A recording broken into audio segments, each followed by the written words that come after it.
A paz, meus irmãos, minhas irmãs, estamos agora dando início a mais um start da semana, né? Primeira semana de setembro, nós vamos falar um pouquinho da palavra de Deus e hoje o assunto é sobre a casa de Deus, vamos falar sobre a casa de Deus, amém? Vamos ler primeiro aqui um versículo, eu estou lá em Ageu, profeta Ageu, no capítulo 1, versículo 2. Diz o seguinte: Assim diz o Senhor dos Exércitos, este povo diz, ainda não chegou a hora de reconstruir a casa do Senhor. Será? Vamos orar. Senhor Deus, esta é a tua palavra, Pai, não é minha. Eu não peguei em nenhum livro qualquer, eu peguei da Bíblia Sagrada, Senhor. E a Bíblia Sagrada não pode ser mexida, não pode ser mudada, Senhor, porque é a tua palavra. Então eu peço, Senhor, que o Senhor me use para estar traduzindo em palavras aquilo que o Senhor quer que eu fale, que não seja eu o autor desta live, desta transmissão de start para essas pessoas, mas que seja o Senhor, que o Senhor me use para poder tocar em coração, em lares, em pessoas, em almas que está nos assistindo. Amém? Meus irmãos, como eu falei, vamos falar da casa do Senhor, mas antes de falar da casa do Senhor, vamos falar da nossa casa. A nossa casa, na verdade, é o nosso lar, é a nossa referência, né? Nossa casa não importa se é uma casa grande, uma casa de luxo, uma casa simples, uma casa que seja particular ou alugada, não importa, né? Ali é o nosso lar, é a nossa morada, é onde a gente volta sempre. A gente está na rua, está viajando, está trabalhando, está na igreja, a gente volta para a nossa casa, é o nosso lugar de aconchego. A nossa casa é um lugar de comunhão, a nossa casa é um lugar de alegria, de sonhos, né, de descanso, que a gente faz planos, né, que a gente faz plano de conquista e toda casa precisa ser cuidada, ela precisa ser consertada por dentro e por fora. Toda casa ela precisa de manutenção, ela precisa de cuidados, né, meu irmão? Toda casa precisa de cuidados, né?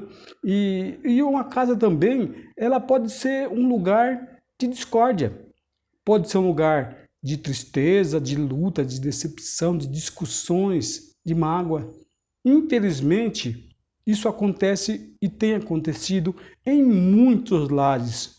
É muito mais comum do que a gente imagina e depende muito das escolhas que a gente faz, do cuidado que a gente tem com a nossa casa ou com a casa do Senhor, não é? E por que eu falei tudo isso, meus irmãos? Eu falei tudo isso porque, na verdade, nós somos a casa do Senhor. Nós somos o lar onde o Senhor habita, onde, pelo menos, Ele quer estar. E o nosso Senhor tem que estar bem cuidado, tem que estar bem alojado, não é? Então, nós temos que cuidar, porque senão a nossa casa, ou a casa do Senhor, está fadada à destruição. A destruição, ela vai se corroendo. Uma casa assim, ela acaba se tornando uma casa abandonada, meu irmão.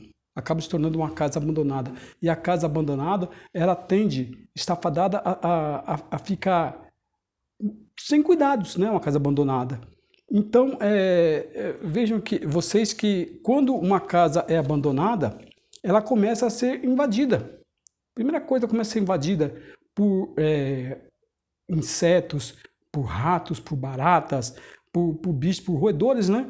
E acaba criando aqueles limo, acaba entrando cupim e a casa começa a se desvalorizar.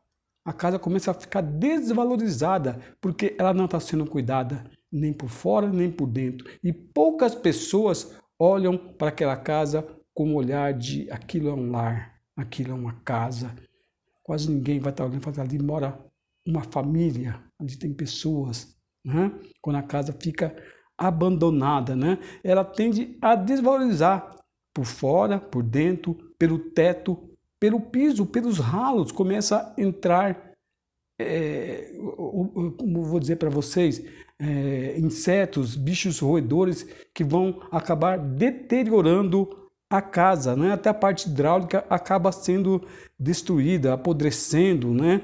E acabando com aquela casa, né? Pode ser uma casa grande, como eu falei, uma casa de rico, uma casa de pobre, um barraco, um lar. E assim nós somos a casa do Espírito Santo de Deus. Se a gente não se cuidar, se a gente não cuidar desta casa, ela está fadada a ser destruída. E como cuidar desta casa, da casa do Senhor, que somos nós, do templo do Senhor?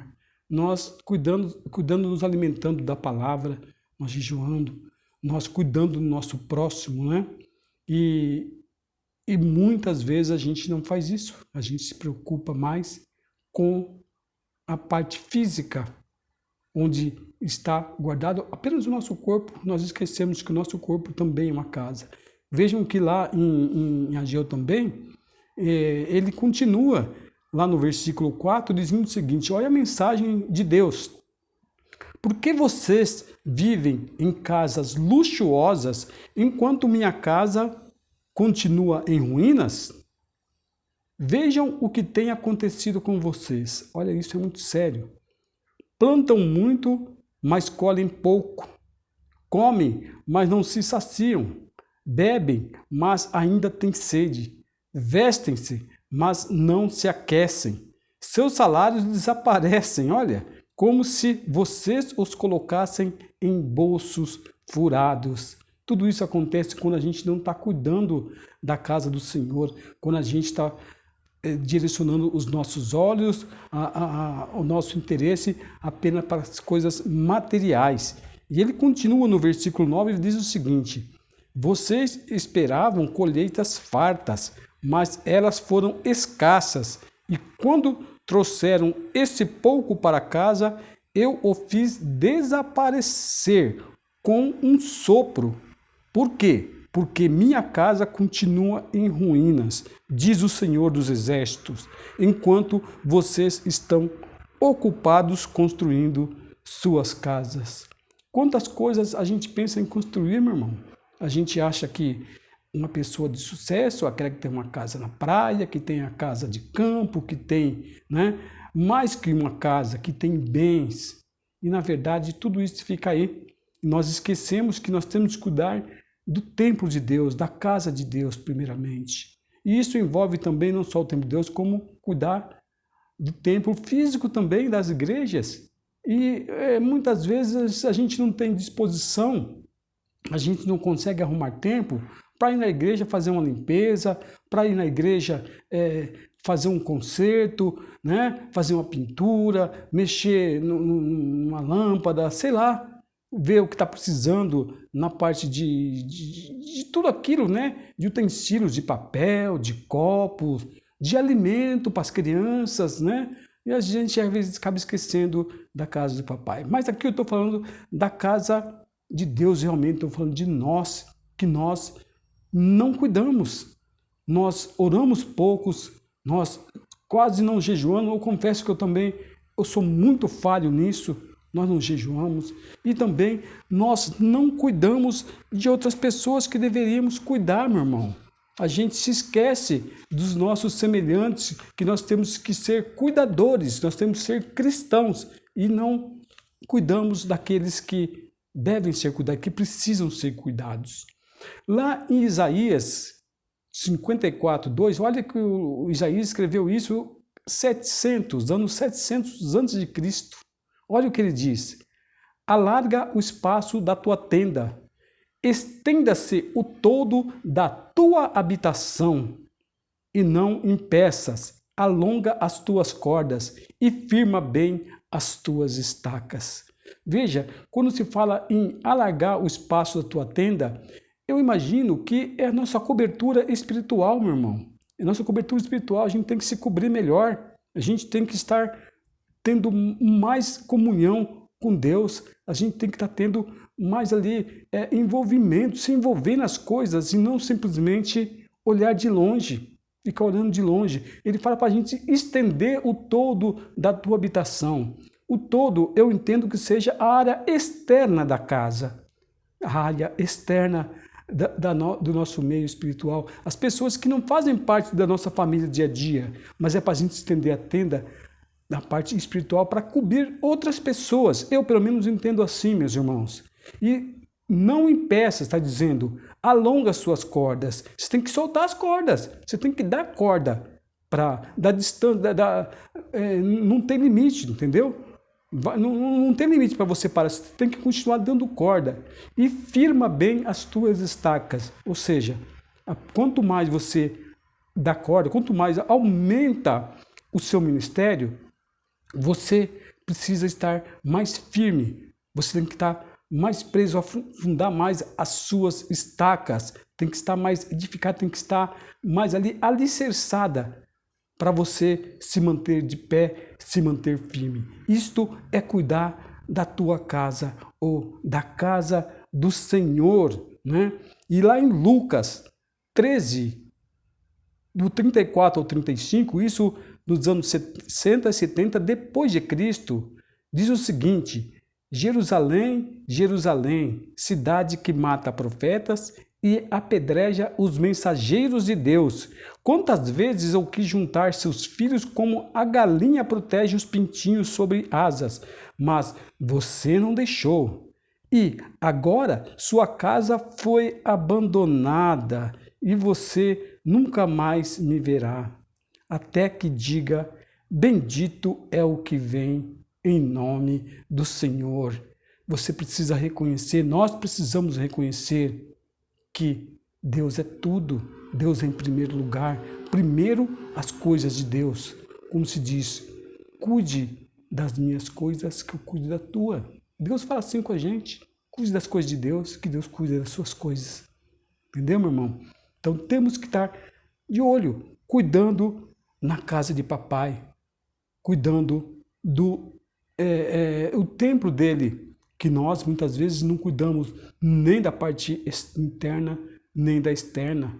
Nós nos vestimos mal, tem hora. Se vestir mal, meu irmão, não é se vestir com roupa barata, ou se vestir bem, não é se vestir com roupa cara. Eu digo roupas não adequadas para certos momentos, né? E aí alcança mais as mulheres. Tem mulheres que acabam se vestindo de maneira errada em determinados momentos. Tem pessoas que acabam vestindo roupas com dizeres, com frases que não são legal, tá? Que não agradam a Deus e acabam colocando na roupa, né? Mas o pior é a parte interna. O pior é quando nós não cuidamos, não tratamos, não fazemos, não cuidamos da manutenção, se é essa a palavra, né? Não seria bem a manutenção, mas dos cuidados, da restauração seria, né, meu irmão? Da parte interna nossa, do nosso templo. Preparar sempre o nosso espírito, a nossa casa. Por exemplo, quando nós vamos num culto, né? Nos preparar para ir. A gente ir para lá, se esvaziar primeiramente para ir num culto, né? Para a gente chegar, a gente adorar ao Senhor, para a gente louvar. Não para a gente ir lá pensando em problemas, como a gente vai comprar aquele carro, pagar aquele carro, arrumar aquela casa, resolver aquele problema. Não, nós temos que cuidar da casa do Senhor, né? Não ficar arrumando desculpas para a gente não fazer o que tem que ser feito.